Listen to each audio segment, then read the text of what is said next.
एकदम उत्तम संप्रदाय काय आहे आपला, कारण आपल्या सगळेच आपल्या संप्रदायामध्ये रंगरूप आहे. सकाळी काकड, दुपारी नाही दुपारी गाथा, पुन्हा रामायण, पुन्हा दुपारती, पुन्हा मधल्या टाइम मध्ये अजून प्रवचन. म्हणजे तुमच्या मनाला ईश्वरामध्ये खेळून कसं ठेवता येईल हे संतांनी बघितलंय आणि ही परंपरा मानून दिलेली, दुसरं काहीच नाही. संध्याकाळी हरिपाठ, दुपारती, अजून कीर्तन संध्याकाळी. म्हणजे हे काय होतंय की याच्यामध्ये आपण गुंतल्यामुळे आपल्याला इतर आपल्या मनाला टाइम मिळत नाही आणि मन मग इकडे तिकडे पडणार नाही, आपल्या जागावर राहील. आणि ज्यानं मनाला जिंकलं त्यानं जगाला जिंकलं. मन असं आहे आपला, आपल्या सगळ्या ह्या प्रपंचाला कारणीभूत मनच आहे. मनच सगळं निर्माण करतं आणि मनच सगळं बंद करून टाकतं. केला विचार मनाने, आपण 4 दिवस पुढचा विचार मनाने करतो आणि टेन्शन घेतो डोक्यामध्ये, आणि त्या टेन्शन मध्ये कितीतरी गोष्टी आपल्या हातात सुटत बसतात. घरात जरा गडबड झाली कामामध्ये तर किती पडते. आताच मस्त तसं होऊ लागलं माहित आहे का. मला वाटलं कीर्तन होते का नाही की उशीर झाला थोडा आपल्याला, पण झालं व्यवस्थित. अर्ध्या तासाच्या आधी आटपलं सगळं. विठाला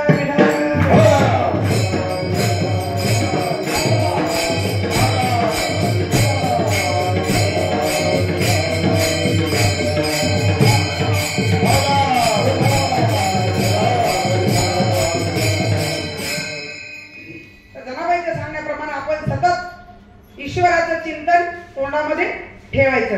तुम्हाला जर असं वाटत असेल की तोंडामध्ये सतत चिंतन ठेवल्याने आपल्या प्रपंचामध्ये काही अडचण येईल, तुम्ही करून बघा, काही अडचण येत नाही. असंही आपण आता समजा तुम्ही कुणालाही बोलता तेव्हा तुम्ही मी बाई आहे हे कधी विसरतो का आपण, किंवा पुरुष मंडळी तुम्ही पुरुष आहात ही गोष्ट विसरता का. कुणालाही बोला, मतलब आपल्या डोक्यामध्ये असते की नाही मदत की मी असं आहे. पण एखादं काम असेल आपल्याला उद्या परवाचं, तुम्ही आज दिवसभर जेवता खाता भेटता बोलता पण ते काम आपल्या डोक्यातून जाते का. मधले मध्ये त्याचं स्मरण आपल्याला असतं. तसंच ईश्वराचं मधले मध्ये स्मरण ठेवायचं की काय ठेवायचं की याच जन्मामध्ये मला ईश्वराची प्राप्ती करायची आहे आणि कोणत्याही नामाने मी जर त्याची प्राप्ती केली तर मला तोच देव भेटणार. नामानं वेगवेगळा देव भेटत नाही, ते नाम तिथपर्यंत देण्याचे. जसं एखाद्या आता पंढरपूरला वाट आहे, अनेक ठिकाणाहून आपण पंढरपूरला जातो पण भेटतो काय, पांडुरंगच. तसा खरा देव कोणता आहे, या 33 कोटी देवापैकी तुम्ही ज्याचं चिंतन केलं त्याचा तात्पुरता साक्षात्कार होतो. स्वप्नात झाल्यासारखा देव आपल्याला तात्पुरता भेटतो, पण कायमस्वरूपी जो देव आहे तो तुम्हाला मला सगळ्यांना एकच आहे, तो सगळ्यांना सारखा भेटतो. तो आत्मतत्वरूप आहे. जसं आपलं स्वरूप आहे तसंच त्याचं स्वरूप आहे. जेव्हा आपलं आपल्याला कळतं तेव्हा देवही आपल्याला कळतो. पण यानं काय करायचं, एकच सतत नामचिंतन करायचं. मनाला इतर गोष्टीमध्ये मनाला जाऊ द्यायचं नाही. घरामध्ये सासू सासरे, आपले आई वडील धीर बाहेर जे बी काय वडीलधारी माणसं असतील यांची सेवा करत करत नामचिंतन केलं, याच्यासारखा दुसरा परमार्थ कोणताच नाही. तुम्हाला जर वाटत असेल इथं जाऊन तिथं जाऊन मी हे केले, ते पुण्य कमविण्यासाठी आहे. पण सगळं पुण्य कमवून परमार्थ होत नाही. पुण्य आणि पाप त्या दोन्ही गोष्टी सारख्याच आहेत. जसं ऊन आणि सावली, दिवस आणि रात्र. आता आपण रात्र म्हणतो, खऱ्यानं बघितलं रात्र आहे का, रात्र नाहीच आहे. जिथं दिवस नाही तिथे रात्र म्हणतो आपण. आता अमेरिकेमध्ये अंधार आहे, मग जगात रात्र आहे का, नाही. पण ती आपल्या कल्पनेने आपल्या मनानं आपण काय केली, निर्माण केली. ती का निर्माण केली, आपल्या सोयीसाठी केली. रात्र नसती तर आराम केला नसता, थकलेले शरीर विश्रांती घेतली नसती. या ईश्वरानं अनेक गोष्टी आपल्यासाठी करून दिल्या आहेत, पण आपण त्याच्यातून योग्य तो धडा घ्यायचा. आणि हा काकडा आता इथं आपण महिनाभर केला, तसाच इतर मध्ये सुद्धा त्याचे अभंग वाचत राहा, नामचिंतन करत राहा, कंटिन्यू चालू ठेवा. पुढच्या वर्षी आपली अजून प्रगती दिसली पाहिजे. पुढच्या वर्षी प्रत्येकाला आपला आपला अभंग म्हणता आला पाहिजे, एवढी अपेक्षा. विठाला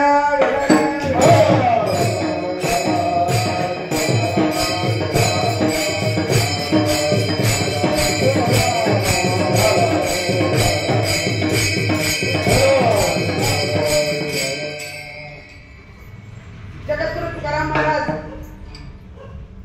आपण जो सेवेला अभंग घेतलेला आहे तो एका गवळणीचा तिच्या मनाची अवस्था त्या अभंगातून व्यक्त केलेली आहे की एका गवळणीची काय अवस्था आहे. आपण गवळण म्हणू, तिला गोपी पण म्हणू. गवळण आणि गोपी एकच आहे. आता गवळण म्हणलं तर सामान्य, गोपी म्हणलं तर थोडं श्रेष्ठत्व.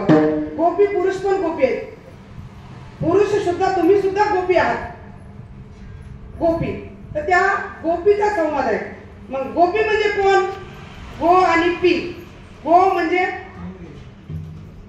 म्हणजे इंद्रिय, आपले पंच इंद्रिय, 5 कर्म, 10 इंद्रिय, 5 कर्म इंद्रिय आणि 5 ज्ञान इंद्रिय, मन 11. ह्या सगळ्यांना गो. तसं आपण गाईला गो म्हणतो की नाही, गाई राखणे, तसं इंद्रिय पण राखणे. गोपी, पी म्हणजे पिणे, म्हणजे ज्या व्यक्तीनं, ज्या मग ती महिला असो का पुरुष असो, तिने ह्या इंद्रियांचा सांभाळ केलेला आहे. आपले आपले इंद्रिय काबूत आहेत. आपले आपले इंद्रिय आपल्या आपल्या ताब्यात आहेत, म्हणजे त्यांना पिळून टाकलेलं आहे. ती गोपी. गोपी नाम कोणत्याही महिलेला नाही दिलेलं किंवा गोपी नाम कोणत्याही पुरुषाला दिलेलं नाही. आपण त्याच्यात अडकायचं नाही. गोपीमध्ये की गोपी म्हणजे आपणही गोपी आहेत, पुरुष पण गोपी आहेत. आणि साधना जेव्हा केली, देवाला सुद्धा गोपी बनावं लागलं ना. जेव्हा गोकुळात कृष्णाचा जन्म झाला आणि कृष्णाला भेटायला महादेवाला यायचं होतं, काय म्हणून आले? गोपीच म्हणून आले. गोपेश्वर महादेव आहे की नाही, नाव ऐकलं नसेल कधी. गोपेश्वर महादेव आहे. गोपीचं रूप घ्यावं लागलं त्यांना. मग महादेव म्हणून, पुरुष म्हणून आता नसते का, किंवा महादेवच म्हणून नाही येत आलं. त्या गोकुळाची महिमाच वेगळी आहे. आणि म्हणून गोपी हे श्रेष्ठातला श्रेष्ठ भक्तीचं एक प्रतीक आहे. गोपीनं कशी भक्ती केली, तशी जर भक्ती आपण केली, याची देही याची डोळा, भोगू सुखाचा सोहळा. मग तुकाराम महाराज काय म्हणतात की एक गवळण गोकुळातून मथुरेसाठी, त्यांना मथुरेचा बाजार होता. सगळेजण आता सोपं झालंय. पूर्वीचं तरी लई असं बारीक सांगावं लागायचं. लोक जात नव्हते वृंदावन, मथुरा, गोकुळ. पण आता वर्षातून 8 दिवसाला गाड्या चालल्या. वृंदावन गोकुळ फिरून यायची की नाही. पण आधी चरित्र ऐकायचं, मग जायचं, मजा असते वेगळी. म्हणजे तिचा अनुभव येतो. कृष्ण कुठं बसला, कुठं उठला, कुठं गेला, कोणते चरित्र कोणत्या ठिकाणी झाले, हा वेगळा अनुभव येतो. खूप गाड्या आहेत. जे आधी गेले बघून आले त्यांनी आता मानस पूजा करा, आणि ज्यांनी गेले ना त्यांनी जा, गोकुळ बघा, मथुरा बघा, वृंदावन बघा, आणि तिथं ह्या कृष्णाच्या कानाच्या काय काय लीला आहेत ते बघा. मग तुकाराम महाराजांनी अशीच तिथली लीला स्मरणात आणली अभंगाची रचना करत असताना. आणि त्या गवळणीची अवस्था की ती बाजारला चालली होती, मथुरेचा बाजार. पण जाता जाता काय झालं, तिला कानाचं दर्शन झालं अंतररूपाने. पाहिला पाहिला नंदा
मन तिच्या मनाचं वेध घेतला, म्हणजे मनाचं आकर्षण झालं आणि ती ध्यान करू लागली, उभी राहिली.